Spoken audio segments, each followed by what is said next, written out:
Kapan mulai bayar zakat fitrah?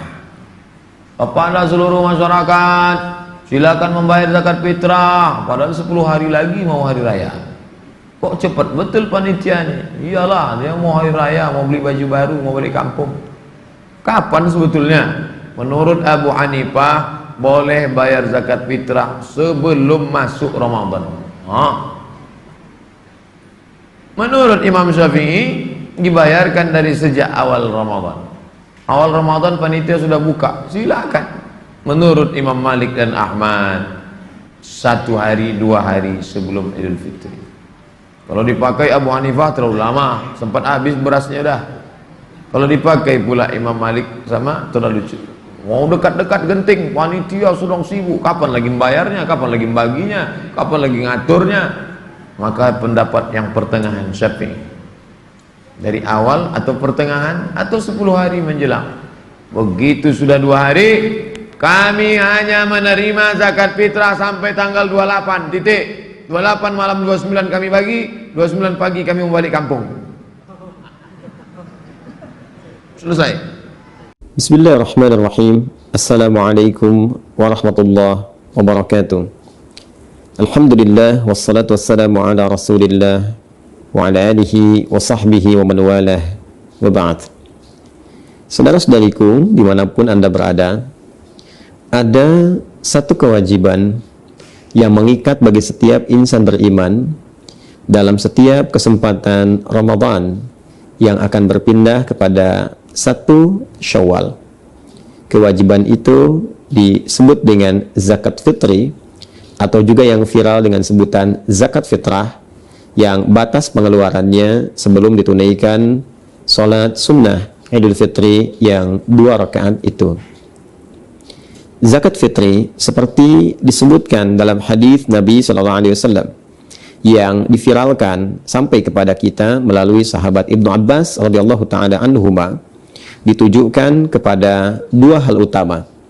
Ibnu Abbas radhiyallahu taala anhuma menyampaikan bahwa farada Rasulullah sallallahu alaihi wasallam zakat al-fitri.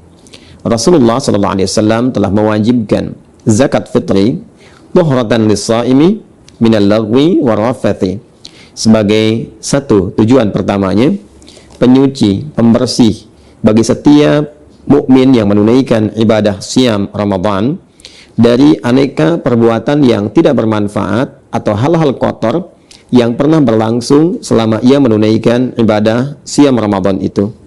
Tanpa disadari, kadang-kadang tersirat pikiran-pikiran yang tidak tepat, kata-kata yang kurang pantas untuk diucapkan, atau tindakan yang sebaiknya tidak dilakukan saat menunaikan ibadah siam, yang termasuk dalam kategori lagha dan rafat. Maka mengeluarkan zakat fitri ini otomatis akan menyucikan, membersihkan segala yang dinilai kotor dan kurang pantas tadi.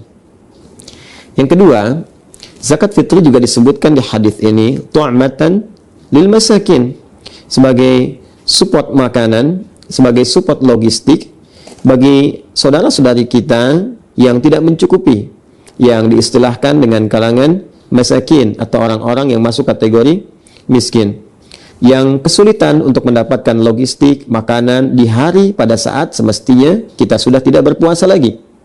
Karena itu 1 Syawal harinya disebut dengan Idul Fitr. Fitron seakar dengan kata futur, iftar, yang berarti makanan awal yang dikonsumsi. Pada saat kita masuk 1 Syawal, sebelum kita menunaikan ibadah salat Id, maka sunnahnya kita makan terlebih dahulu, setidaknya makanan ringan yang menunjukkan bahwa hari itu sudah tidak puasa lagi. Hari itu dibolehkan makan kembali. Hari itu adalah raya yang seharusnya orang gembira, yang ditandai dengan makan makanan pembuka. Pada saat itu berlangsung, diduga boleh jadi ada kolega kita yang tidak mendapatkan makanan, tidak memiliki logistik, sehingga tidak merasakan kebahagiaan yang sama dengan orang-orang lain yang seharusnya berbuka dan berbahagia. Tidak memiliki support makanan untuk membatalkan puasanya, karena memang pada waktu itu sudah bukan lagi waktunya berpuasa, dan diharamkan berpuasa sebagai apresiasi hadiah bagi setiap insan beriman yang berhari raya pada waktu itu. Karena itu zakatnya disebut dengan zakat fitri, untuk menunjuk kepada wujud zakat yang diberikan itu. Hadis riwayat Ibnu Umar radhiyallahu taala anhuma yang disampaikan kemudian kepada kita semua, yang menegaskan penjelasan Rasulullah sallallahu alaihi wasallam tentang bentuk zakat fitri ini. Farada Rasulullah sallallahu alaihi wasallam, kata Ibnu Umar radhiyallahu taala anhuma, beliau menyampaikan Rasulullah sallallahu alaihi wasallam telah mewajibkan zakat al-fitri. Zakat fitri itu sa'an minat tamri atau sa'an minat syair, yaitu satu sa' dari kurma atau satu sa' dari gandum. Sa' itu batas ukurannya kurang lebih 4 mud. Satu mud itu kalau ada ukuran standar tangan orang dewasa seperti kami saat ini, yang kita satukan dalam keadaan berdoa seperti ini, lalu dihadirkan, dituangkan kurma atau gandum seukuran tangan orang dewasa seperti saat sedang berdoa seperti ini, itu disebutnya 1 mud. Jadi kalau 4 mud ukurannya kurang lebih ukuran 4 tangan ya orang dewasa saat berdoa seperti ini. Itu 4 mud sama dengan 1 sa'. Kalau dikonversi ke ukuran kita saat ini, tentunya akan sesuai dengan bahan makanan pokok yang dikonsumsi. Karena mayoritas ulama menilai bukan kurmanya, bukan gandumnya, tapi makanan pokok yang memang dikonsumsi oleh penduduk di negeri itu. Jika di Madinah pada masa itu makanan pokoknya kurma, gandum, dan di sini bahan untuk makanan pokok nasi kita yaitu beras, maka dikonversilah kemudian satu jenisnya dari kurma, gandum berupa makanan pokok kepada beras yang menjadi bahan makanan pokok di negeri kita. Lalu dikonversi ukurannya setidaknya ada sesuai dengan 2,5 sampai 3 kilo beras atau 3,5 liter. Kalau kita contohkan misalnya, ini ada contoh ukuran yang 3 kilo. Ya, ini kurang lebih 3 kilo. Ini beras yang sesuai dengan ukuran 1 sa'. Ya, 3 kilogram atau disesuaikan dengan 3,5 liter. Dan wujudnya teman-teman, bentuk isyaratnya kepada makanan pokok. Karena memang filosofi dari zakat fitri ini adalah memberikan kemampuan dan kesempatan kepada orang-orang yang tidak memiliki logistik makanan untuk mendapatkan support makanan itu agar ia bisa makan, bisa berbuka, bisa futur, bisa iftar, bisa fitrun, ya, untuk makan dan menunjukkan hari itu hari bahagia, sudah bukan waktunya puasa lagi. Jika dulu kurma itu makanan yang siap santap, sampai sekarang hampir jarang orang yang memasak kurma karena sifatnya bisa langsung dimakan. Karena itu mudah dibagikan sebelum sholat 2 rakaat Idul Fitri. Maka boleh kita bagikan misalnya setelah sholat isya di malam Id, kemudian bertakbir, kita bagikan, dan tentunya boleh saja kita sertakan juga makanan-makanan pendamping yang sifatnya memberikan warna dan rasa ketika digabungkan dengan makanan pokok. Misal, kita tadi ingin memberikan beras misalnya, kita berikan di malam Idnya. Lalu disertakan makanan-makanan lain pendukungnya, seperti ikannya misalnya, kan? Atau misalnya hal-hal lain yang sekiranya bisa dipadukan dengan nasi ketika nanti beras ini dimasak, dan pos untuk bisa menambahkan makanan-makanan tambahan tadi bisa kita ambil di skema infak. Jadi ada yang zakat di makanan pokoknya, kemudian infak untuk menyertakan sehingga menjadi bentuk sembakonya. Bisa kita sertakan misalnya minyak gorengnya, gulanya, sehingga ketika diberikan pada kalangan yang berhak menerima itu dari kalangan miskin atau masakin, maka dia menerima utuh dalam bentuk sembako yang disiapkan untuk keesokan harinya bisa dia nikmati. Jadi zakat fitrinya konversi makanan pokok, skema infak yang didapatkan selama Ramadan misalnya bisa disertakan ke dalam pelengkap dari makanan pokoknya. Itu spirit yang ingin kita sampaikan. Kemudian zakat fitri juga wujud fisiknya berupa makanan pokok, tapi hikmahnya yang sangat dalam juga memberikan dampak kepada nurani kita yang paling dalam, ke jiwa kita untuk kembali kepada keadaan bersih. Tadi, tahratan lis-shaimi, menyucikan, membersihkan bagi setiap orang puasa minal lagwi war rafath. Spiritnya, orang yang berzakat fitri itu, maka dia kembali menjadi keadaan yang bersih jiwanya, terbebas dari perbuatan-perbuatan yang tidak bermanfaat. Dan itulah fitrah setiap manusia, cenderung pada kebaikan, cenderung pada tuntunan syariat. Karena itulah zakat fitri ini, filosofinya, maknanya, hikmahnya disebut pula dengan zakat fitrah, untuk menunjuk kepada fungsinya. Bolehkah zakat disalurkan dalam bentuk uang, tidak dalam bentuk makanan pokok? Mayoritas ulama, jumhur ulama, terutama ulama Malikiyah, Syafi'iyah, Hanabilah, mereka semua sepakat menyampaikan bahwa zakat fitri disalurkan dalam bentuk makanan pokok, karena tujuan pokoknya adalah mensupport logistik untuk bisa dikonsumsi sehingga dapat menunjukkan bahwa hari itu bukan Ramadan lagi. Hari itu waktunya berbuka, hari itu berhari raya, hari itu bergembira. Memang dari madhab Hanafi ada yang berpendapat kebolehan untuk bisa menyalurkan dalam bentuk uang. Namun ini dinilai oleh para ulama mayoritas sebagai pendapat yang lemah kiranya. Karena boleh jadi dikhawatirkan berpotensi bertentangan dengan tujuan-tujuan mula zakat fitri itu difardukan. Dikhawatirkan diberikan kepada hal yang justru tidak mensupport logistik. Misal diberikan pulsa kah atau yang lain kah yang tidak memberikan tanda berhentinya ibadah Ramadan dan masuknya pada hari raya kembali, boleh makan lagi dan bergembira di waktu itu. Kalaupun memang kita menilai misalnya dia makan tapi dia juga butuh pakaian, butuh misalnya aspek yang lain, maka sertakan skema infak yang mungkin dikumpulkan dalam konteks zakat mal saat teman-teman sekalian mengumpulkan itu pada saat kesempatan Ramadan. Karena itu, mari kita siapkan untuk mengeluarkan zakat fitri kita seukuran seperti yang tadi telah disebutkan, 2,5 sampai 3 kilogram beras kalau dikonversi ke beras. Kemudian bisa diiringi dengan makanan-makanan iringannya dalam bentuk nanti sembako yang mencukupkan untuk dinikmati, yang dipadukan dengan skema infak yang boleh jadi Allah titipkan kepada kita selama Ramadan ini. Mengikat kewajibannya bagi setiap insan beriman yang memiliki kemampuan logistik cukup untuk dirinya dan orang-orang yang dinafkahi dalam lingkup keluarganya, ada kelebihan dari situ, maka itu yang kemudian digunakan untuk berzakat fitri yang berdampak kesucian, kemurnian fitrah kita sehingga disebut dengan zakat fitrah. Semoga Allah membimbing kita untuk memudahkan dalam mengeluarkan zakat fitrah, zakat fitri ini menyucikan jiwa kita, memperbaiki diri kita, dan ingat hanya dikeluarkan sebelum sholat Id. Ketika dilakukan setelah sholat Id, maka jatuhnya tidak menjadi zakat fitri lagi, tapi menjadi sedekah biasa saja. Adi Hidayat, semoga bermanfaat. Subhanakallahumma wa bihamdika nasyhadu an la ilaha illa anta nastaghfiruka wa natubu ilaik. Assalamualaikum warahmatullahi wabarakatuh. Kemudian teman-teman sekalian, kita akan masuk ke materi selanjutnya supaya kita selesaikan bab zakat ya, yaitu masalah zakat fitrah. Materi kelima. Poin A, hukum zakat fitrah. Zakat fitrah adalah suatu kebiasaan yang wajib atau sunnah wajibah atas setiap individu kaum muslim. Hal ini didasarkan pada ucapan Abdullah bin Umar radhiyallahu anhu. Jadi hukumnya wajib bagi yang mampu ya. Farada Rasulullah sallallahu alaihi wasallam zakat al-fitri min Ramadan sa'an min tamrin aw sa'an min sya'irin 'ala al-'abdi wal hur wal dzakari wal untha was saghiri wal kabiri minal muslimin. Rasulullah SAW telah mewajibkan zakat fitrah pada bulan Ramadan sebanyak 1 sa' atau kurang lebih 2,175 kilogram. Baik itu kurma dan 1 sa' dari gandum atas budak maupun orang merdeka, laki-laki maupun perempuan, anak kecil maupun orang dewasa dari kaum muslimin. Hadis ini riwayat Bukhari nomor 1512 dan Muslim 984. Ini kebetulan karena menjelang Idul Fitri ya, jadi ada bahasan kita berhubungan dengan masalah zakat fitrah ya.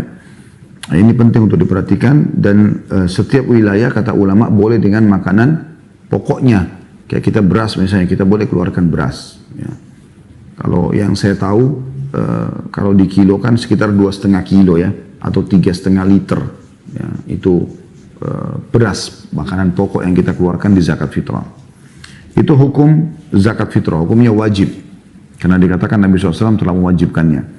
Kemudian itu poin A. Poin B-nya, hikmah zakat fitrah. Di antara hikmah zakat fitrah adalah bahwa zakat fitrah membersihkan jiwa orang yang berpuasa dari segala sesuatu yang mengotorinya, disebabkan pengaruh kelalaian dan kata-kata keji. Sebagaimana zakat fitrah ini menjadikan orang-orang fakir dan orang-orang miskin tidak perlu lagi meminta-minta pada hari raya Idul Fitri. Abdullah bin Abbas radhiyallahu anhu berkata, "Farada Rasulullah SAW zakat al-fitri tuhuratan lis-shaimi minal lahwi wal rafath wa tu'matan lil masakin." Rasulullah SAW telah mewajibkan zakat fitrah untuk membersihkan orang yang berpuasa dari kelalaian dan kata-kata keji, juga untuk memberi makan orang-orang miskin. Ya. Hadis ini diriwayatkan oleh Abu Dawud di nomor 1609, Ibnu Majah nomor 1827 dan disahihkan oleh Al-Hakim jilid 1 halaman 568.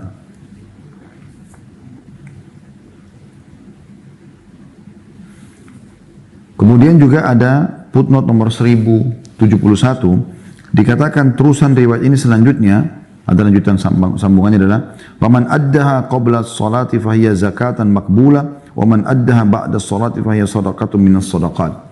Siapa yang mengeluarkan sebelum sholat Idul Fitri maka dihitung sebagai zakat fitrah, dan siapa yang mengeluarkan setelah sholat Idul Fitri maka dia dianggap sedekah secara umum. Rasulullah SAW juga bersabda dalam hadis lain, "Ubnuhum anis su'ali fi hadzal yaum." Bebaskanlah orang-orang fakir dari meminta-minta pada hari ini, maksudnya Idul Fitri. Hadis ini riwayat Al-Baihaqi jilid 4 halaman 175. Poin C-nya, ukuran zakat fitrah dan jenis-jenis makanan yang dapat dikeluarkan sebagai zakat fitrah. Ukuran zakat fitrah adalah 1 sa'. Tadi sudah kita sebutkan kurang lebih tepatnya 2 kilo, 2,176 kilogram. Tapi dibulatkan biasanya 2,5 kilo ya. Sedangkan 1 sa' sama dengan 4 genggaman 2 telapak tangan dan dikeluarkan dari makanan pokok yang dimakan oleh mayoritas penduduk setempat, baik berupa gandum dalam bahasa Arab qamah ataupun syair, kurma, beras, kismis atau zabib dalam bahasa Arab, ataupun keju. Ya. Berdasarkan ucapan Abu Sa'id al-Khudri radhiyallahu anhu, "Kunna idza kana fina Rasulullah sallallahu alaihi wasallam nukhriju zakat al-fitri an kulli saghirin wa kabir, hurrin aw mamluk, sa'an min ta'am aw sa'an min aqit." Ya, min aqit dalam kurung al-labanul mujaffaf, aw sa'an min syair, aw sa'an min tamrin, aw sa'an min zabib. Ketika Rasulullah SAW masih ada bersama kami mengeluarkan zakat fitrah. Ini sebelum sholat Idul Fitri ya. Untuk setiap anak kecil dan orang dewasa, orang merdeka dan budak, sebesar 1 sa' makanan, 1 sa' akid atau susu kering, keju tepatnya, 1 sa' gandum, 1 sa' kurma, dan 1 sa' anggur kering. Hadis ini diriwayatkan Bukhari nomor 1506 dan Muslim 985. Jadi makanan pokok itu ya, di mana yang sedang dimakan oleh masyarakat umumnya itu yang dizakat fitrahkan. Poin D-nya, zakat fitrah tidak dikeluarkan dari selain makanan. Zakat fitrah yang wajib dikeluarkan adalah dari jenis-jenis makanan dan tidak boleh diganti dengan uang kecuali dalam kondisi darurat. Karena tidak ada petunjuk yang menegaskan bahwa Rasulullah SAW membayar zakat fitrah dengan uang sebagai pengganti makanan. Bahkan tidak ada satu riwayat pun yang menyebutkan bahwa para sahabat mengeluarkan zakat fitrah dengan uang. Kecuali Anda berikan uang ke yayasan, yayasan itu menawarkan ini loh, zakat fitrah 2,5 kilo beras ini jenisnya, nilainya misalnya 20.000, 30.000 satu kantong, Anda berikan uang, jadi mereka yang persiapkan beras itu nggak ada masalah. Tapi kalau Anda jadikan uang, Anda kasih tangga Anda, ini loh zakat fitrah saya, ini yang tidak boleh ya. Anjuran ulama tidak boleh karena memang tidak ada riwayat yang menjelaskan zakat fitrah diganti dengan uang, yang ada makanan pokok. Zakat mal ada sendiri yang sudah kita jelaskan tadi ya. Poin E-nya, waktu wajib zakat fitrah dan waktu mengeluarkannya. Zakat fitrah wajib pada saat datangnya malam Idul Fitri. Sedangkan waktu-waktu untuk mengeluarkannya, waktu diperbolehkannya mengeluarkan zakat fitrah adalah 1 hari atau 2 hari sebelum Idul Fitri. Karena Abdullah bin Umar radhiyallahu anhu pernah melakukan hal tersebut. Waktu mengeluarkan zakat fitrah yang utama adalah sejak terbitnya fajar hari raya Idul Fitri sampai menjelang sholat Id. Karena Rasulullah SAW memerintahkan agar mengeluarkan zakat fitrah sebelum manusia keluar untuk melaksanakan sholat Idul Fitri.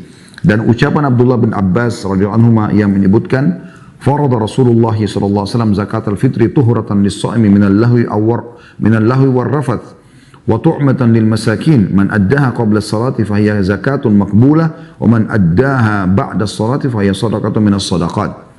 Rasulullah SAW telah mewajibkan zakat fitrah untuk membersihkan orang yang berpuasa dari kelalaian. Mungkin selama puasa ada hal yang lalai, dimaafkan dengan zakat fitrah itu. Dan kata-kata keji. Juga memberi makan kepada orang-orang miskin. Barang sampai menunaikannya sebelum sholat Idul Fitri, maka ia adalah zakat fitrah yang diterima. Dan barang siapa yang menunaikannya setelah sholat Idul Fitri, maka ia adalah sedekah dari sedekah-sedekah yang biasa selain zakat fitrah. Hadis ini diriwayatkan oleh Abu Daud nomor 1609 dan Ibnu Majah 1827. Waktu qadha atau mengganti untuk mengeluarkan zakat fitrah itu dari setelah sholat Idul Fitri dan seterusnya. Zakat fitrah bisa dilakukan pada waktu itu dan telah mendapatkan pahala tapi hukumnya makruh. Hadis ini dikatakan para ulama berpendapat tentang mengqadha zakat setelah sholat fitri, setelah Idul Fitri. Sebagian mereka membolehkan dan selama sebelum lewat hari raya Idul Fitri ketika dilaksanakan. Jadi misalnya ada orang lupa nih, tiba Idul Fitri, dia sudah niat mau zakat fitrah, tapi subhanallah habis sholat, dia baru perhatikan ada orang-orang miskin yang ikut sholat menerima kantong-kantong beras tadi sebelum sholat Idul Fitri. Baru dia ingat, oh belum zakat fitrah saya. Di sini dia boleh mengqadhanya. Tapi tidak berlaku bagi orang yang sengaja tidak mau mengeluarkan zakat fitrah, baru dia mengeluarkan setelah sholat Idul Fitri. Oleh karena itu, kalau anda bimbang, tidak sempat nanti membagikan beras, makanan pokok kita misalnya, di saat sebelum Idul Fitri anda berikan kepada lembaga-lembaga amil yang bisa melaksanakan, itu jauh lebih baik. Ya, itu akan jauh lebih baik. Baik, kemudian poin F-nya, penerima zakat fitrah. Penerima zakat fitrah adalah kelompok-kelompok yang berhak menerima zakat-zakat lain pada umumnya. Tetapi orang-orang fakir dan miskin lebih utama untuk mendapatkan zakat fitrah daripada kelompok-kelompok lain berdasarkan sabda Rasulullah SAW, "Ugnuhum anis su'ali fi hadal yawm." Bebaskanlah mereka orang-orang fakir pada hari Idul Fitri ini dari minta-minta. Oleh karena itu, zakat fitrah tidak boleh diberikan kepada selain orang-orang fakir kecuali jika tidak ada orang-orang fakir. Kefakiran mereka yang ringan atau ada kelompok lain yang berhak menerima zakat yang lebih membutuhkan. Ya, dari 8 penerima kelompok zakat tadi ya. Tapi lebih ditekankan adalah orang fakir dan miskin. Catatan di sini yang pertama, istri yang kaya boleh memberikan zakat fitrahnya untuk suaminya yang fakir. Sebaliknya suami tidak boleh memberikannya kepada istri karena memberikan nafkah kepada istri adalah kewajiban suami. Sedangkan memberikan nafkah kepada suami bukan merupakan kewajiban istri. Jadi zakat mal ataupun zakat fitrah boleh istri berikan kepada suaminya. Termasuk zakat malnya kalau memang suaminya termasuk dalam kategori orang-orang yang miskin tadi. Yang kedua, zakat fitrah tidak wajib dilaksanakan atau gugur atas orang yang tidak mempunyai makanan pada hari pelaksanaannya karena Allah tidak membebani hambanya kecuali sesuai dengan kesanggupannya. Yang ketiga, orang yang mempunyai sedikit kelebihan makanan pada hari pelaksanaan zakat fitrah, kemudian ia mengeluarkannya, maka ia akan mendapatkan pahala karenanya. Sebagaimana firman Allah yang maha tinggi menyebutkan, "Fattaqullaha mastata'tum." Maka bertakwalah kepada Allah atau patuhlah kepadanya semampu kalian. At-Taghabun ayat 16. Maksudnya kalau ada orang dia mau zakat fitrah, tapi dia nggak punya 2,5 kilo beras. Dia hanya punya 2 kilo. Boleh nggak dia zakat fitrah? Dia keluarkan saja. Walaupun idealnya adalah 2,5 kilo. Gitu kan. Yang keempat, zakat fitrah dari satu orang dapat diberikan kepada beberapa orang. Demikian pula sebaliknya. Zakat fitrah dari beberapa orang dapat diberikan kepada satu orang. Karena perintah zakat fitrah dari pembuat syariat adalah bersifat bebas atau mutlak dan tidak bersyarat ataupun terikat. Bahasa Arabnya muqayyad. Ya. Jadi sekali lagi zakat fitrah dari satu orang dapat diberikan kepada beberapa orang. Misal saya sekeluarga nih, saya sama istri sama anak 2 misalnya. Berarti kan zakat saya 2,5 kilo, istri saya 2,5 kilo, anak saya 2,5 kilo, anak yang satu lagi 2,5 kilo. Berarti kan 10 kilo kami. Boleh ini dibagi 2,5 kilo per kresek misalnya, saya berikan kepada tetangga saya si A, yang istri saya berikan kepada tetangga si B. Jadi kita bagi. Boleh juga sebaliknya, semua itu 10 kilo kita berikan kepada satu keluarga saja atau satu orang saja. Yang kelima, zakat fitrah wajib atas seorang muslim dalam negeri di mana ia tinggal. Jadi nggak dikirim keluar gitu kan. Kecuali tadi sudah kita bahasakan ada wilayah-wilayah muslim yang betul-betul mendesak dan di wilayah kita sudah tidak ada lagi yang menerimanya. Yang keenam, zakat fitrah tidak dapat dipindah dari satu negeri ke negeri lain kecuali dalam keadaan darurat. Keberadaan zakat fitrah sama dengan keberadaan zakat yang lainnya.